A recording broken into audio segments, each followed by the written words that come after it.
келген Российская Федерация народной чутауын званиятынан награда омыккынан агар дәлейбет, онна барыгытын педагогка адаммыт, кәдәнер сага жылынан.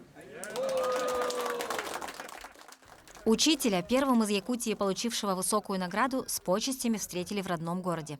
Его пришли поздравить родные и близкие. Директор родного лицея, в котором Виктор Филиппович работает с 1996 года, и заместитель министра образования республики. Сам педагог скромно заявляет, что в получении высокой награды не только его заслуга. Очень волнуюсь и хотел бы выразить свою благодарность всем моим товарищам, моей семье и моему коллективу. Благодаря им мы получили вот такую награду. За почти 50 лет трудовой деятельности Виктор Филиппович выучил тысячи учеников. Его подопечные становятся призерами всероссийских олимпиад, а выпускники поступают в самые престижные вузы страны и становятся лучшими физиками.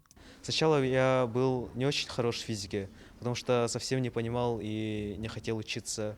Но спустя несколько уроков Виктора Филипповича я однажды все резко осознал, а дальше я стал олимпиадником по физике. И мы, упорно трудясь, учась, становились все лучше и начали побеждать на различных олимпиадах. За это Виктору Филипповичу большое спасибо, и от всего класса поздравляем его с получением звания Народного учителя Российской Федерации. Тем временем в школе Виктора Филипповича с нетерпением ждут не только ученики, но и коллеги, которые отзываются об учителе исключительно как о профессионале в своем деле. Он воспитал очень много хороших физиков республики, учителей. Многие его ученики сейчас работают в Международной арктической школе, в нашей школе коллеги, в Малой академии наук. Он воспитал много научных сотрудников. В год столетия республики Виктор Филиппович стал первым из Якутии и единственным обладателем столь высокой награды в стране за этот год. И это, несомненно, знаковое событие теперь вписано в историю республики. Мария Кардашевская, Павел Пахомов, Семен Афанасьев, Якутск.